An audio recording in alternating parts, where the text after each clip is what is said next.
যেহেতু এখন পটলের সিজন চলছে, তাই পটল আলুর রসের সঙ্গে একটু ডিম দিয়ে দিলে কিন্তু তরকারিটা অসাধারণ খেতে লাগে। যারা ডিম খেতে খুব ভালোবাসেন তাদের কিন্তু এই রেসিপিটি অসাধারণ লাগবে।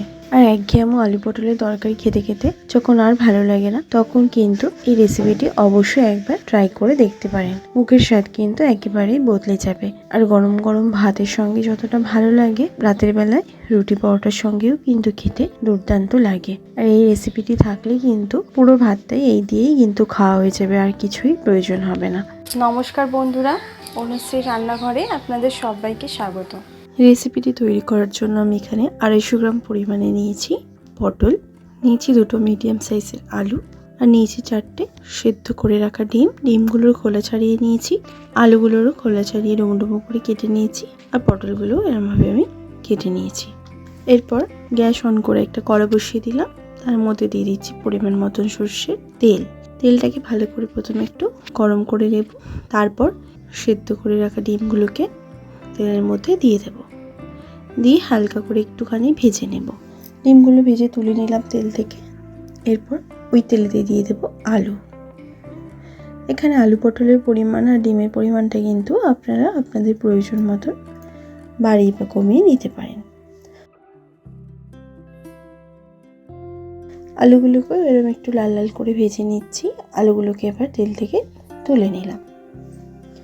এরপর ওই তেলতেই দিয়ে দেব কেটে রাখা পটলগুলো এরকম হালকা একটু লাল লাল করে ভেজে নিয়েছি। পটলগুলো ভেজে নিয়ে তেল থেকে তুলে নেব।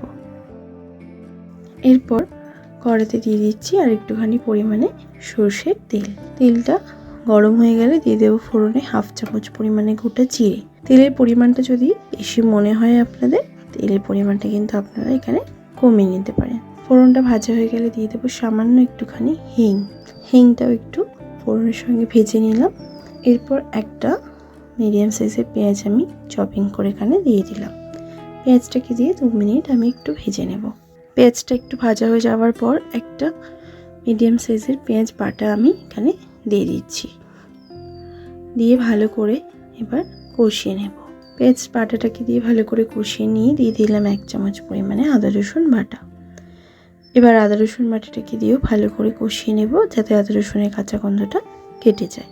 আদা রসুনটাও ভালো করে কষিয়ে নেবার পর দিচ্ছি 1 চামচ পরিমাণে কাশ্মীরি লঙ্কার গুঁড়ো, 1 চামচ পরিমাণে ঝাল লঙ্কার গুঁড়ো,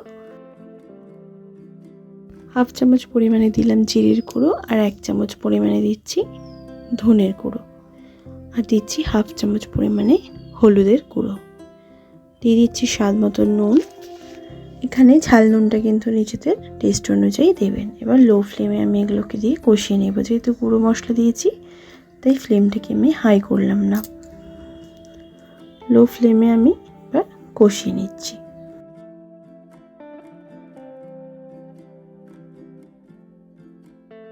মশলাটা বেশ সুন্দরভাবে কষানো হয়ে যাওয়ার পর দিয়ে দিচ্ছি একটা টমেটো বাটা,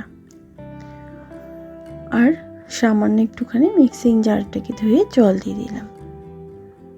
এবার ভালো করে আবারও টমেটো বাটাটাকে দিয়ে মশলার সঙ্গে কষিয়ে নেব। মশলাটা কষানো হয়ে গেছে, সাইড থেকে তেল সেপারেট হতে শুরু করে দিয়েছে। এরপর ভেজে রাখা আলু পটল ডিম দিয়ে দিচ্ছি। আলু পটল ডিমটাকে দিয়ে ভালো করে একটু কষিয়ে নেব। এই রান্নাটা দেখতে যতটা সুন্দর হয়, খেতেও কিন্তু ততটাই সুন্দর হয়। ভালো করে নাড়াচাড়া করে একটু কষিয়ে নেবার পর 2 থেকে 3 মিনিট লো ফ্লেমে আমি ঢাকা দিয়ে দেব। 2 থেকে 3 মিনিট পর ঢাকাটা সরিয়ে নিচ্ছি। ভালো করে আবার একটুখানি নাড়াচাড়া করে নিলাম।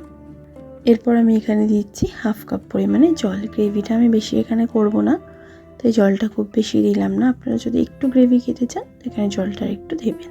ভালো করে নাড়াচাড়া করে মিশিয়ে নিলাম। গ্রেভিটা ফুটে উঠতে শুরু করেছে। এবার ঢাকা দিয়ে 10 মিনিটের জন্য লো ফ্লেমে রান্নাটা হতে দেব। 10 মিনিট পর ঢাকাটা সরিয়ে নিলাম।